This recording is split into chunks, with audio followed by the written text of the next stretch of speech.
प्रभु ने आपको अनुग्रह देकर चलाया, अभी आपको अनुग्रह मांगना है। ये इसलिए अनुग्रह मांगना है, प्रभु मैं आपके रास्ते में सीधा चलना चाहता हूँ। मैं अपने बल पर चलने के लिए मेरे पास में शक्ति नहीं है, तो इसलिए मांगने से ही मिलेगा। अभी तक प्रभु ने आपको लेके आया, प्रभु का रहम। आपको प्रभु ने आकर सही रास्ता गलत रास्ता क्या है थोड़ा कुछ सिखाया, तो अभी आप फैसला करने इस रास्ते में मैं चलना है या नहीं। तो आपको इस रास्ते में चलने के लिए मन है तो आप अनुग्रह मांगेगा, नहीं तो आप अपना मर्जी से चलेगा।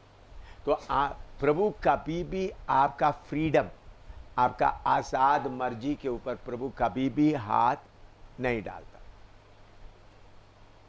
इसलिए प्रभु बोलता है मैं दिल के दरवाजे में खड़ा होकर खड़खड़ाता हूं, खोलता नहीं है। तो परमेश्वर प्रेम से सब कुछ आपको करके दिया है, तो इसलिए बोलता है अपना सलीब उठाओ। प्रभु आपके ऊपर नहीं रख रहा है, मेरा जुआ उठाओ, जो प्यासा है आकर पियो। तो अनुग्रह मांगेगा तो मिलेगा। अनुग्रह, हम पैसा नहीं मांगना है, बाकी कुछ नहीं मांगना, पर क्या मांगना है? प्रभु इस हालत को सामना करने के लिए मुझे क्या दो? अनुग्रह दो इस कष्ट में। तो उसे प्रभु को मालूम होता है आप उस कष्ट में चलने के लिए आप तैयार हैं, तो इसलिए अनुग्रह मांगने से ही मिलता है। अनुग्रह को क्या करना है? मांगना है, ये नहीं अपना मर्जी से चलने। अनुग्रह मांगते हुए प्रभु मुझे कृपा दो, कृपा मांगते समय में यह सबूत हो जाता है आप उस कष्ट के रास्ते में चलना चाहता है। अगर नहीं मांगते तो आप और कोई अपने रास्ता ढूंढेंगे। प्रभु मैं इस रास्ते में चलना चाहता हूँ, लेकिन मुझ में ताकत नहीं है, मैं अपने आप में इस रास्ते में चल नहीं सकता, प्रभु मुझे अनुग्रह दो। तो प्रभु क्या देगा? तो इसलिए अनुग्रह मांगने से ही मिलेगा। जो ये कौन सा अनुग्रह है? कष्ट और परेशानी और दुख के बीच में जाने के लिए मांगने से ही मिलेगा। प्रभु जबरदस्ती नहीं करता। और कोई सवाल? हाँ, यीशु मसीह, यीशु का नाम, अभी मसीह भी आ रहा है।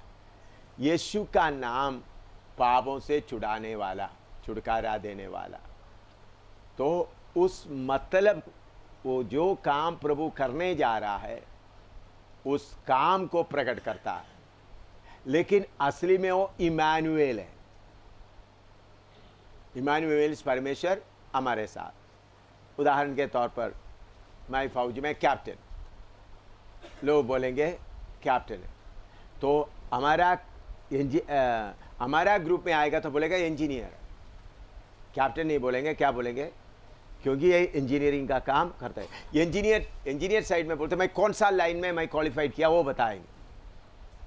मैं पुल बनाने का, एयरपोर्ट बनाने का, कौन सा उनको बताइए इसका इंजीनियर है। बाहर में लोग बोलेंगे कैप्टन साहब है, इतना ही बोलेंगे। और बाहर के लोग बोलेंगे फौजी है। बाहर के लोग क्या बोलेंगे? फौजी। थोड़ा तो बोले क्या देखे तो क्या कैप्टन साहब है। तो और उसके बाद फौज के अंदर बोलता है इंजीनियर है, तो इंजीनियर सेक्शन में जाएगा तो बोलेगा ये फलाना इंजीनियर है। तो इसी मुताबिक प्रभु यीशु मसीह का काम क्या है? यीशु ने पापियों को बचाने के कारण उनको कौन सा नाम दिया गया? यीशु रखा। लेकिन असली में कौन है वो? इम्मानुएल। हाँ, इसलिए देखिए परमेश्वर इस सबके लिए प्रभु आया, तो प्रभु ने इस्राएलियों लोग जैसा सोचता था वैसा प्रभु नहीं आया। इस्राएली लोग क्या सोचा? हमारा मसीहा बनकर आएंगे, राजा बनकर आएंगे। उन लोग सोचा रोमी हुकूमत हमारे ऊपर हुकूमत कर रहे हैं, रोमी हुकूमत से हमको आज़ाद करेंगे।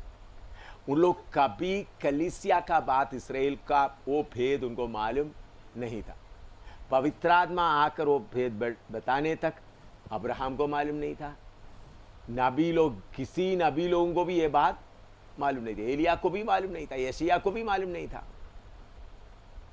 यहां तक यूहन्ना बपतिस्मा देने वाले को भी पूरा मालूम नहीं था। इसलिए यूहन्ना बपतिस्मा देने वाले को भी शक पड़ गया, क्या तुम वही है या हम और किसी के लिए इंतजार करें।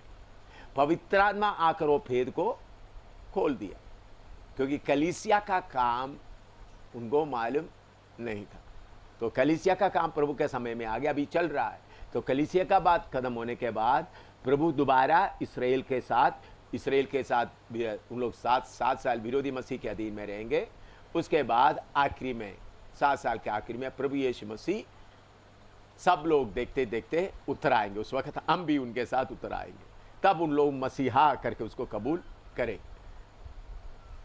और ओलीव पहाड़ के ऊपर प्रभु यीशु मसीह उतर आएगा। तो तब तक उन लोग एक कौम के तौर पर प्रभु यीशु मसीह को स्वीकार नहीं करेंगे। अभी भी इसराइल में विश्वासी यहूदी लोग हैं। मैं जब मियामी में, अमेरिका मियामी में प्रचार करते थे, उस वक्त एक यहूदी आदमी, बुजुर्ग आदमी यीशु मसीह को कबूल किया। और मैं समुद्र के किनारे में ऐसा लोगों के बीच में काम करते समय में उनको मिला, उनसे वो यीशु मसीह को कबूल किया। 2 दिन के बाद मैं समझता, 2 दिन के बाद उनका बेटा पिस्टल लेके आ गया, तुमको शूट करेंगे, तुमने हम यहूदी है, यहूदी को तो क्रिश्चियन बना रहा, झगड़ा करने। लेकिन उनका बाप बीच में खड़ा हो गया, नहीं तो मुझे उस वक्त ही उन्होंने क्या करना था, शूट करना था। उन्होंने मुझे शूट करने के लिए आ गए, तो बाप बीच में खड़ा हो गया, क्योंकि वो बहुत निराशा में था। तो बाप यहूदी होते हुए फिर प्रभु यीशु मसीह के बारे में सुना, तो उन्होंने यीशु मसीह को कबूल किया। लेकिन बेटा फिर भी कट्टर कौन है? यहूदी है। अमेरिका में बहुत यहूदी है, मसीह लोगों का बिल्कुल खिलाफ है, बिल्कुल उन लोग नहीं मानता है। तो अभी यीशु मसीह को उन लोग स्वीकार नहीं कर रहा है। तो जब उन लोग स्वीकार करेगा, यीशु मसीह इम्मानुएल के तौर पर उनके ऊपर प्रकट होगा। ठीक है। और किसी की गलती के कारण बीमारी आएगा तो क्या प्रभु उसे अनुग्रह दिया या अनुग्रह देगा या नहीं देगा? हाँ, तो गलती आ गया तो प्रभु अनुग्रह जरूर देंगे, लेकिन पाप को क्या करना है? पश्चाताप करना है। इसलिए वचन याकूब 4 का 13 में लिखा है, क्या करो? बीमार है तो कलीसिया का बुजुर्गों को बुलाओ और पाप को इकरार करो, पाप को मान लो। तो पाप को मानने के बाद प्रभु क्या देगा? अनुग्रह देगा। पाप को मानने के बाद प्रभु अनुग्रह नहीं, प्रभु चंगाई करेगा। पाप को मानने के बाद प्रभु क्या करेगा? अन्य तो प्रभु तुझे अनुग्रह भी दे। अभी कितना नाम तक पढ़ा है? 62। अभी 63। यूहन्ना 8 का 12, यूहन्ना 8 का 12, जॉन 8:12, यूहन्ना 8 का 12।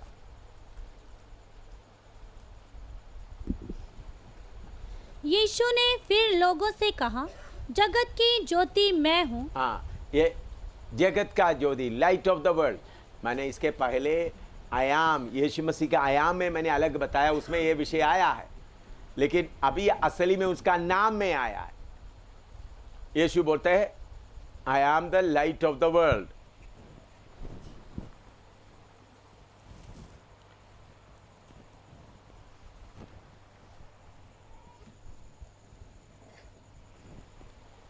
(63)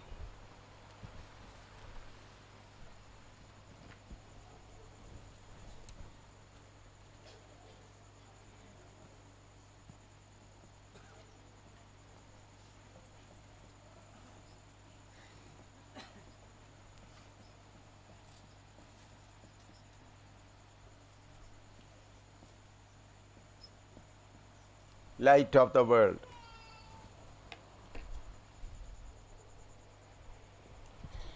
कोलोसी 1:13 पढ़े, कोलोसी 1:13, कोलोसियंस 1:13।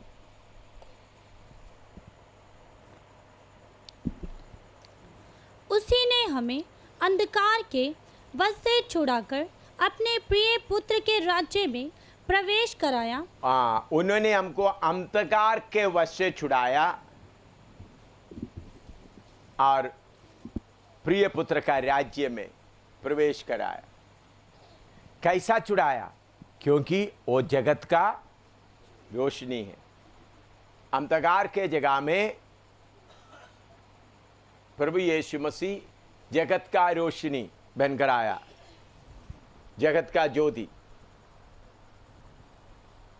एक ही ज्योति है, अलग अलग ज्योति नहीं। बुद्धा के बारे में बोलता है एशिया का ज्योति है, लेकिन शारीरिक तौर पर है। आत्मिक तौर पर प्रभु यीशु मसीह कौन है? जगत का ज्योति, आत्मिक ज्योति। अंधकार में बैठे हुए लोगों को रास्ता में लाता है। हम लोग ज्योति में आने के कारण आगे तड़प नहीं रहा। बाकी लोग कभी इधर जाता है, उसके बाद कहीं उधर जाता है, उसके बाद कहीं और जाता है। आप इधर बैठे हुए लोग बताओ, जो अपने आप को समर्पण करके आगे चलने वाला, आप किसी को और कहीं जाने का मन लग रहा है? बोलो, नहीं लग रहा है। क्योंकि हम किधर में आया? रोशनी में आया। लिखो, मत्ती 4:16 पढ़ो। मैथ्यू 4:16। जो लोग अंधकार में बैठे थे उन्होंने बड़ी ज्योति देखी, और जो मृत्यु के देश और छाया में बैठे थे उन पर ज्योति चमकी। हाँ, प्रभु यीशु मसीह के बारे में बताया। और एक बार पढ़ो। जो लोग अंधकार में बैठे थे, जो लोग अंधकार में बैठे थे उन्होंने बड़ी ज्योति देखी। हाँ, और जो मृत्यु के देश और छाया में बैठे थे, मृत्यु के छाया में बैठे थे, उन पर ज्योति चमकी। हाँ, यीशु मसीह के बारे में बताता है। इसी तरह हम भी हमारे जीवन में जब अंधकार में बैठे थे, पहले हम किधर पड़े थे? अंधकार के अधिकार में। लेकिन प्रभु यीशु मसीह के कारण हम अंधकार से छुटकारा पाए, रोशनी में आए। नेक्स्ट, प्रकाशित वाक्य 5:5। प्रकाशित वाक्य 5:5। इस पर उन प्राचीनों में से एक ने मुझसे कहा, मत रो, देख यहूदा के गोत्र का वह सिंह जो दाऊद का मूल है। यहूदा का गोत्र का सिंह, the lion of tribe of Judah. यीशु का अगला नाम lion of tribe of जूदा।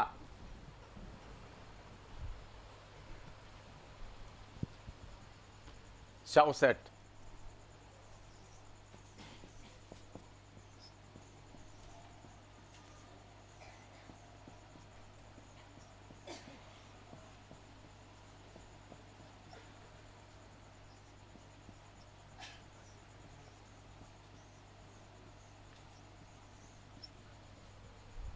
Lion of tribe of Judah.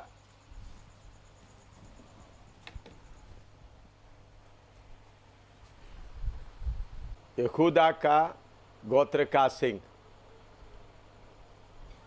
यिर्मयाह 20:11 पढ़ो।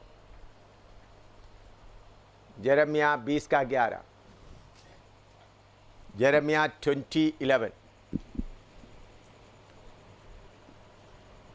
परंतु यहोवा मेरे साथ है, वह भयंकर वीर के समान है। इस कारण मेरे सताने वाले प्रबल ना होंगे, वे ठोकर खाकर गिरेंगे। वे बुद्धि से काम नहीं करते, इसलिए उन्हें बहुत लज्जित होना पड़ेगा। उनका अपमान सदैव बना रहेगा और कभी भूला ना जाएगा। और एक बार पढ़ो। परंतु यहोवा मेरे साथ है, यहोवा मेरे साथ है, वह भयंकर वीर के समान है। वो भयंकर वीर के समान है। इस कारण मेरे सताने वाले प्रबल ना होंगे, वे ठोकर खाकर गिरेंगे। वे बुद्धि से काम नहीं करते, इसलिए उन्हें बहुत लज्जित होना पड़ेगा। हाँ, उनका अपमान सदैव बना रहेगा हाँ, और कभी भूला ना जाएगा। हाँ, हमेशा आप याद रखना, हमारा प्रभु यहूदा का सिंह। सिंह का बोलने का मतलब क्या है? जंगली जानवरों का राजा है, सिंह गरजता है। उनका गर्जन का आवाज सुनकर ही सारे जानवर भागना शुरू होता है। सिंह से कितना बड़ा है हाथी, हाथी भी सिंह को देखकर डर जाता है। यहोवा हमारे साथ सिंह की तरह बड़ा योद्धा की तरह है, इसलिए हमको चिंता करने का जरूरत नहीं। अभी भजन संहिता 68 का 1 पढ़ो, 1 और 2। भजन संहिता 68 का 1 और 2। Psalm 68, 1 and 2। परमेश्वर उठे, उसके शत्रु तितर बितर हो। परमेश्वर उठे, उनके शत्रु तितर बितर हो। हाँ, और उसके बैरी उसके सामने से भाग जाएं। हाँ। 1, 2। हाँ, 2 भी पढ़ो। जैसे धुआं उड़ जाता है वैसे ही तो उनको उड़ा दे। जैसे मोम आग की आंच से पिघल जाता है वैसे ही दुष्ट लोग परमेश्वर की उपस्थिति से नष्ट हों। हाँ, यहोवा उठे, यहोवा उठे, उनका शत्रु क्या हो जाए? तितर बितर हो जाए। लिखो, गिनती 10 का 33 से 35 तक। गिनती 10 का 33 से 35। Numbers 10, 33 to 35। Numbers 10, 33 to 35। गिनती 10 का 33 से 35 तक। फिर इस्राएलियों ने यहोवा के पर्वत से प्रस्थान करके 3 दिन की यात्रा की, और उन 3 दिनों के मार्ग में यहोवा की वाचा का संदूक उनके लिए विश्राम का स्थान ढूंढता हुआ उनके आगे आगे चलता रहा। और जब वे छावनी के स्थान से प्रस्थान करते थे तब दिन भर यहोवा का बादल उनके ऊपर छाया रहता था। और जब जब संदूक का प्रस्थान होता था तब तब मूसा ये कहा करता था, हे यहोवा उठ, और तेरे शत्रु तितर बितर हो जाएं, और तेरे बैरी तेरे सामने से भाग जाएं। अभी आप इधर में चार्ट की ओर देखना। ये चार्ट में जैसा लिखा है वैसा ही इस्राएली लोग एक जगह से दूसरा जगह कूच करते थे, सफर करते थे। उसके सबसे आगे चलने वाला है यहूदा। उसका झंडे का निशान है शेर या सिंह, लायन। फिर उनके साथ चलने वाला जबूलून और इस्साकार। झंडा किसके पास है? यहूदा के पास। तो सबसे पहले इस्राएल के आगे आगे कौन चल रहा है? शेर चल रहा है। कौन चल रहा है? शेर। इस बात को लेते हुए बोलते हैं, यहोवा उठे, उनका शत्रु तितर बितर हो जाए। फिर उसके दक्षिण में है एक गाद और रूबेन और शिमयोन, उनका झंडा है मनुष्य। और उत्तर में नफ्ताली, दान और आशेर, उनका झंडा है उकाब। और पश्चिम में है बेंजामिन, एफ्राइम और मनश्शे, उनका झंडा है बैल। तो आगे कौन जा रहा है? शेर। तो इस्राएली लोग हमेशा आगे जाते समय में मूसा खड़ा होकर बोलते, यहोवा उठे। क्या बोलते थे? यहोवा उठे, उनका शत्रु तितर बितर हो जाए। तो कौन आगे जा रहा है? यहोवा परमेश्वर शेर बनकर आगे जा रहा। तो हम भी कहीं जाते समय में हमारे आगे आगे कौन चलता है? शेर चल रहा है। प्रभु यीशु मसीह बोला, मैं भेड़ों के आगे आगे चलता हूँ। मेरे जीवन में कितना खतरनाक हालत में, नेपाल में, दुनिया, चाइना में, हिंदुस्तान में, तिब्बत में, तिब्बत का पूरा बड़ा तिब्बत में नहीं गया, लद्दाख तिब्बत का एक हिस्सा तक गया, पूरा तिब्बत में मैं नहीं गया। तो ऐसा जगह में जाते वक्त आगे कौन जा रहा है? यहोवा परमेश्वर आगे जा रहा है। ये विश्वास के साथ आप परमेश्वर को यीशु ने बोला है, पहले मैंने बोला यीशु कौन है? दास है। हाँ, दास, पाव धोने वाला। तो आप बोलेंगे हमारा प्रभु पाव धोने वाला दास है, तो वो क्या करने का है? हमारा प्रभु बोलता है इधर ये थप्पड़ मारेगा तो इधर भी दे दे, बस भाई, एक एक हालत के लिए। लेकिन हम दुश्मन के सामने जाते वक्त हमारा प्रभु दास नहीं, कौन है? शेर है। ये बात मालूम होना है आप। तो इसलिए आपको यीशु मसीह का पूरा नाम बताता है, उनका एक एक नाम कौन सा जगह में। दुश्मन के सामने यीशु दास नहीं, बल्कि यीशु कौन है? शेर। गरीबों के सामने यीशु कौन है? शेर नहीं, दास। ये बात आप समझना है। गरीबों के या दुखी लोगों के सामने आप शेर की तरह जाकर गरजे तो वो उनके अंदर में जितना जाने वो भी खत्म हो जाएगा। तो सेवक लोगों को कहाँ गरजना है, कहाँ दास बन के रहना, ये बात मालूम होना है। नहीं तो मैं तो शेर हूँ भाई, हैं? सेवक लोग, मैं तो कौन हूँ?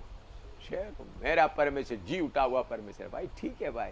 तो एक एक जगह में, एक एक हालत में। तो दुश्मनों के सामने जाते वक्त आपने क्या समझ कर जाना है? मैं कौन हूँ? शेर हूँ। मुझे बहुत तेरा दुश्मनों का सामना करने के लिए प्रभु ने कृपा दिया। भीड़ के भीड़। मैं आपको एक अनुभव बताता हूँ। दिल्ली में उधर में वो मार्केट वगैरह होने को, उस जगह का नाम क्या है? करोल बाग। दिल्ली करोल बाग में, करोल बाग मार्केट चारों तरफ, उसके बीच में एक बड़ा ग्राउंड था। अभी वो ग्राउंड उधर है मुझे मालूम नहीं, जिधर में पॉलिटिकल मीटिंग्स वगैरह होते थे। उधर कॉन्क्रीट स्टेज वगैरह बनाया हुआ था। वर्ल्ड टुमारो, कल दुनिया के बारे में बहुत काफ़ी इधर पुराना बात है, अच्छा 20 साल हो गया होगा। उधर में तो मैं अंग्रेजी में प्रचार करता था, दूसरा एक हिंदी में तर्जमा करता था। हज़ारों इंडिया टाइम्स ऑफ इंडिया में फ्रंट पेज में उसका एडवर्टाइजमेंट वगैरह दिया, वर्ल्ड टुमारो करके बोलते थे। हज़ारों कितने हज़ार लोग आए थे। सब पार्क में हैं। जो स्टेज के ऊपर ही शामियाना था, बाकी जगह खुला, सबके लिए कुर्सी डला हुआ। हज़ारों, मेरा पत्नी भी और फिनी उस वक्त छोटा था, वो भी थे। उधर मैं प्रचार के लिए गया था। तीसरा 5 दिन का प्रोग्राम था। तीसरा दिन मैं पार्क के इस कोने में स्टेज में हमारा लोग सामने बैठे, तो करीबन 300 से ज़्यादा आरएसएस भाई लोग काकी निकर वगैरह पहनकर उनका कुछ एक्सरसाइज होने के बाद बिसिल मारते हुए बोला, Samuel go back, Samuel go back, Samuel वापस जाओ करके नारे लगा। 15-20 मिनट आता है, क्योंकि हमारा माइक और स्पीकर रहने के कारण हमको इतना मुसीबत नहीं हुआ, लोग चले गए। चौथा दिन भी उनका संख्या थोड़ा ज़्यादा हो गया, फिर भी उन लोग शाम को सामुएल गो बैक 15-20 मिनट चिल्ला करके फिर लोग चले गए। 5वां दिन उनका संख्या बहुत हो गया, बहुत होके उन लोग 3 टोली में आकर बीच में आ गए, लोगों के बीच में। मैंने बोला कोई उठना नहीं। उन लोग बिजली कट कर दिया, पब्लिक जो बिजली लिया, तो अंधेरा हो गया। और दूसरा बाहर में स्ट्रीट लाइट था, उससे थोड़ा रोशनी। उन लोग स्टेज में आकर उस वक्त फीबा रेडियो वाला गीत गाते थे, उनका अकॉर्डियन वगैरह स्टेज में आकर ले गया। तो उन लोग लोहे का झंडा है, लोहे का डंडा लोहे से है, उनका पीला झंडा लेकर आ गया, चारों तरफ घेर लिया। करीब 500 से ज़्यादा लोग, स्टेज में भी उन लोग कुछ आ गया, अकॉर्डियन भी ले लिए। तो मैंने मेरा तर्जमा करने वाला डर गए। तो मुझे ये इतना हिंदी नहीं आता था, लेकिन थोड़ा सा हिंदी आता था। मुझे हिंदी आता करके उनको मालूम नहीं था। फिर मैं क्या किया, माइक बंद हो गया, मैं मुंह में हाथ रख करके मैंने सोचा ये अभी गर्जने का समय। मैं मुंह में ऐसा हाथ रखकर प्रचार शुरू किया। 15 मिनट से ज़्यादा प्रचार किया मैंने। इसी यीशु को जो चाहते घुटना टेको बोला। किसको बोल रहा है प्रचार? आरएसएस लोगों को प्रचार कर रहा है। विश्वासियों का इसी यीशु को जो चाहिए। मैं देखा तो कितने लोग एक झंडा हाथ में पकड़ते हुए घुटना टेक रहा। हाथ में क्या है?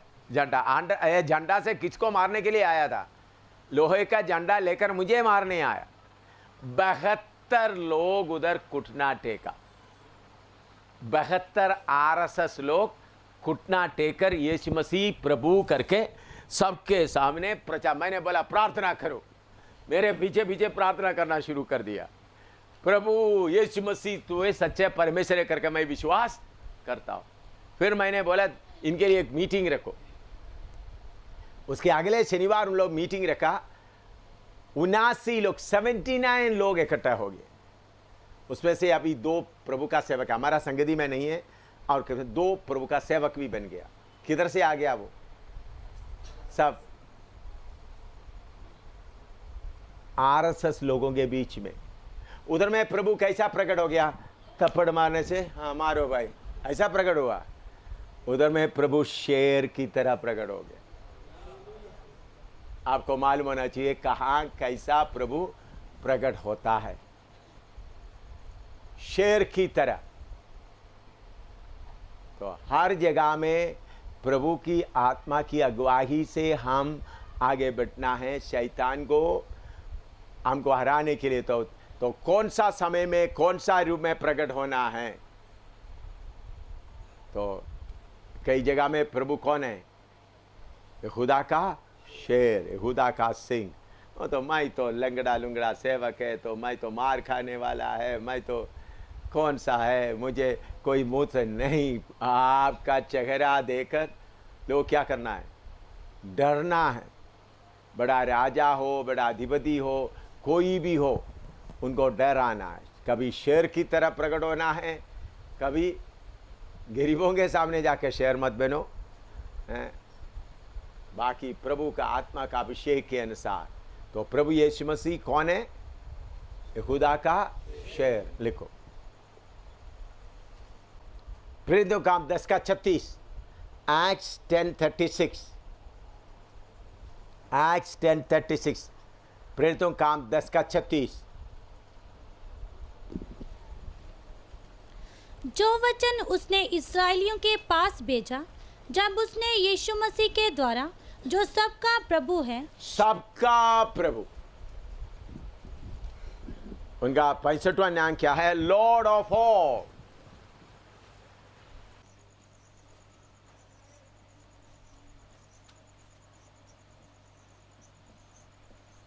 सबका प्रभु। प्रभु यीशु मसीह कौन है? सबका प्रभु। फिलिप्पी 2 का 10 और 11, फिलिप्पी 2 का 10 और 11।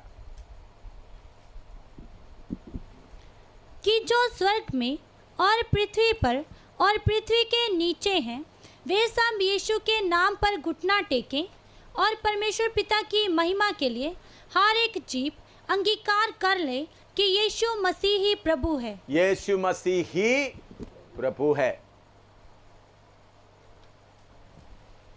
मैं केरला में यीशु मसीह ही प्रभु करके इरेवेरू में प्रचार करने के कारण मारपीट हुआ। मुझे केरला में भी जेल में डाला। उसके बाद 2.5 साल तक केस चलता रहा। जब मैं पुलिस थाने में 5-6 दिन रखे, 4-5 दिन, कितने बड़े बड़े क्रिश्चियन लीडर्स मुझे आकर बोलते यीशु प्रभु बोलो, यीशु ही प्रभु करके मत बोलो, यीशु प्रभु बोलो। लेकिन मैंने बोला यीशु सबका प्रभु है। जो बात मैंने बोला कभी मैं पीछे वापस नहीं ले सकता। कुछ पास्टर लोग आकर बोलते हैं यीशु प्रभु बोल करके निकल आ जाओ, प्रचार करो। बेकार जेल के अंदर जाके उन लोग बोला, उस वक्त सेक्शन 153 के अनुसार मेरे ऊपर 7 साल का सजा है। उन लोग बोला 7 साल तुम सजा जेल में पड़े रहेंगे। 7 साल जेल में पड़े रहकर क्या करना है? से अच्छा यीशु प्रभु बोलो। लेकिन मैं कौन सा प्रचार करता रहा? यीशु मसीह ही प्रभु।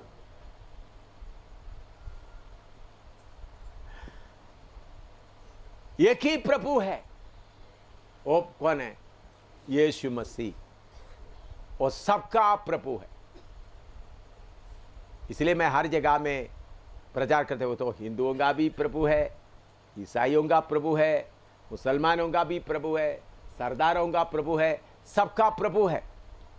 फर्क इतना है, मैंने अपना प्रभु को पहचान लिया, आप अपना प्रभु को अभी तक नहीं पहचान। तो यीशु मसीह कौन है? सबका प्रभु है। आप हिंदू भाई लोगों को बताते समय में भी दिलेरी से बताना, भाई तुम्हारा प्रभु भी यीशु मसीह है। मैंने पहचाना, तुम अभी तक नहीं पहचाना। हम कोई बाहर का देवता को नहीं लाता, हम जो बताते असली में इधर का ही प्रभु यीशु मसीह सबका प्रभु है। लिखो यूहन्ना 16 का 33 भी पढ़ो। जॉन 16:33, जॉन 16:33, यूहन्ना 16 का 33। मैंने ये बातें तुमसे इसलिए कही हैं कि तुम्हें मुझ में शांति मिले। संसार में तुम्हें क्लेश होता है, परंतु ढाढ़स बांधो, मैंने संसार को जीत लिया है। संसार में तुमको क्लेश होगा, लेकिन ढाढ़स बांधो, मैंने संसार को जीत लिया। आई कॉन्कर द वर्ल्ड। हमको प्रभु भेजने के पहले क्या बोला? स्वर्ग और पृथ्वी का सारे अधिकार मुझे मिला, जाओ चेला बनाओ। ये कोई धर्म परिवर्तन, हम कोई धर्म परिवर्तन नहीं करता है, बल्कि चेला बनाता है। क्या बोलना? मैं बोलता मैं चेला बनाता हूं। I make disciples. किसका? सर्वशक्तिमान का चेला बनाता हूं। आपको कोई क्वालिटी, मैंने ऐसा ही जवाब दिया। मुझे बहुत पूछताछ किया गया, मेरे पूछताछ का कितने बंडल उन लोग बनाया, वो बंडल में सब मैंने बताया। मैं क्या करता हूं? चेला बनाता। किसका चेला? सर्वशक्तिमान परमेश्वर का चेला बनाता हूं लोगों को। मैं किसी को धर्म परिवर्तन, मैंने बोला मसीह लोगों, ईसाई लोगों को भी मैं चेला बनाता हूं। जो लोग सर्वशक्तिमान के पीछे चलना चाहते हैं उनको मैं क्या करता हूं? चेला बनाता। आपने क्या बोलना है? धर्म परिवर्तन का? भाई धर्म का, ये धर्म का आपका धर्म, मुझे धर्म के साथ कोई वास्ता नहीं है। हम धर्म परिवर्तन का नहीं, हम चेला बनाता। तो हिंदू भाई लोग बोलेगा तो ये क्यों? देखो कितने लोग चेला बनाता है। हिंदू धर्म में कितने ग्रुप का चेला, कोई साईं बाबा का चेला बन रहा है, कोई राधा स्वामी का चेला बन रहा है।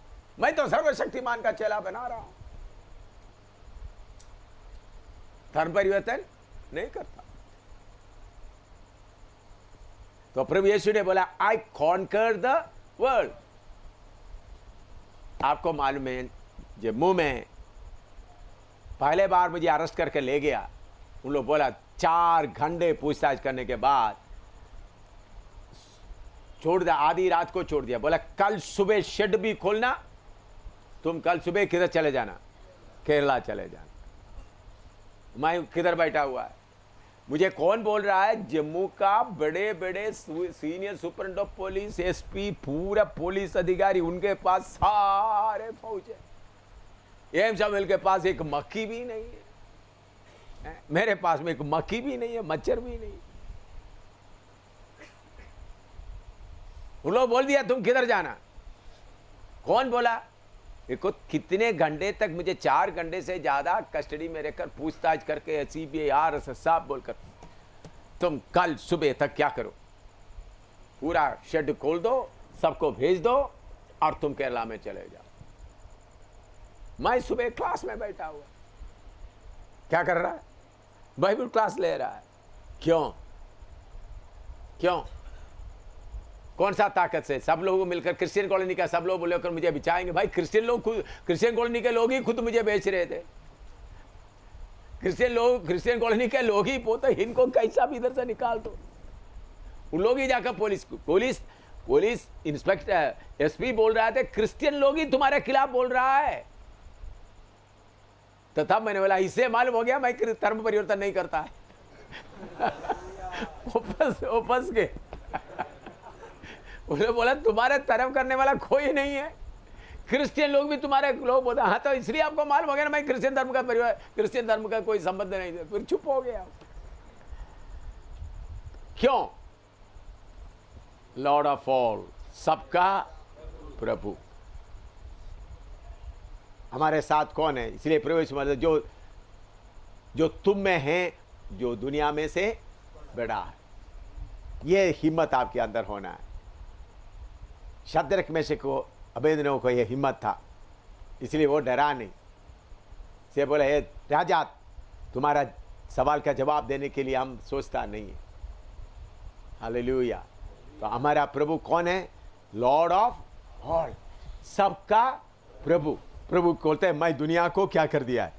जीत लिया। तो दुनिया को जीत, दुनिया में कितना कितना कितना। इसलिए देखो आप अमेरिका में रहकर मैं अमेरिका का सरकार को कितना मैं खंडन किया। लोग बोले अमेरिका में रहकर अमेरिकन सरकार तुमको एकदम कर सकता है, ठीक है, लेकिन कुछ नहीं हुआ। चीन में भी 3 बार मुझे चीन में अरेस्ट किया, फिर भी प्रभु की कृपा से जेल में नहीं डाला। तो आप समझना है हमारे साथ रहने वाला कौन है? सबका प्रभु है। आपको पकड़ के ले जाने, आपको दांत पीस के अभी खाएंगे बोले तो उसका भी प्रभु कौन है? हमारा प्रभु है। ये याद रखना। हिंदुओं का प्रभु कौन है? आरएसएस लोगों का प्रभु कौन है? बोलो, यीशु मसीह। बजरंग दल का प्रभु कौन है? सबका प्रभु है।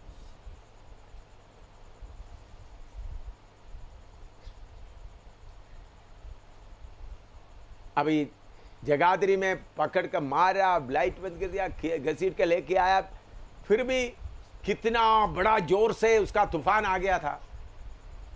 वैसा ही क्या हो गया? हमको थोड़ा आशीष देकर चले गए। थोड़ा मारपीट हो गया, शरीर में थोड़ा दर्द वगैरह है, कोई बात नहीं, फिर भी सेवा तो खत्म नहीं हुआ। सबका प्रभु। क्यों? प्रभु आकर आपको ऐसा छेड़ने देता है ताकि लोगों को क्या हो जाए? मालूम हो जाए ये मामूली व्यक्ति नहीं है। मैंने बोला है ना, जम्मू में मैं कैदी बनकर बैठा हूं तो उधर का ऑफिसर क्या बोल रहा है? तुम्हारा दफ्तर, तुम्हारे पास आने के लिए मेरा जूता पहनकर आने के मुझे डर लग रहा है। मैं कैदी हूं, मुझे आकर लात मार सकता है, कुछ भी कर सकता है। क्यों उनको डर लग रहा? मैं किसका सेवा कर रहा हूं? प्रभुओं का प्रभु, लॉर्ड ऑफ ऑल, सबका प्रभु। हाँ, अभी प्रभुओं का प्रभु बाद में आ रहा है। अभी लिख दिया, लिखो, आपको दिलेरी होना है।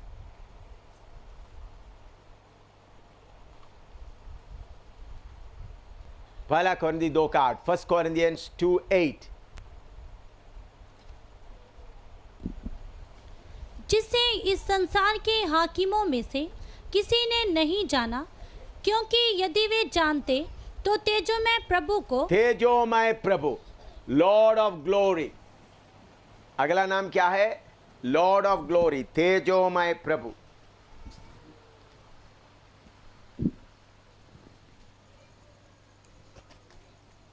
Lord of glory.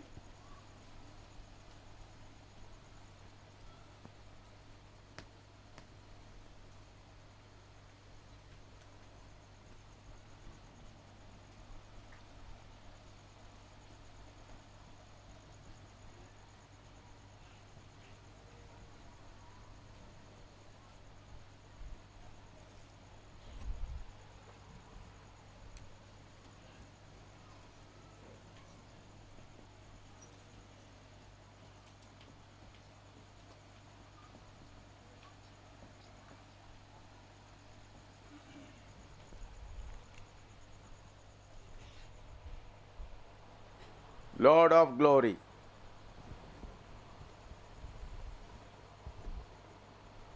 यूहन्ना 1:14 भी पढ़िएगा।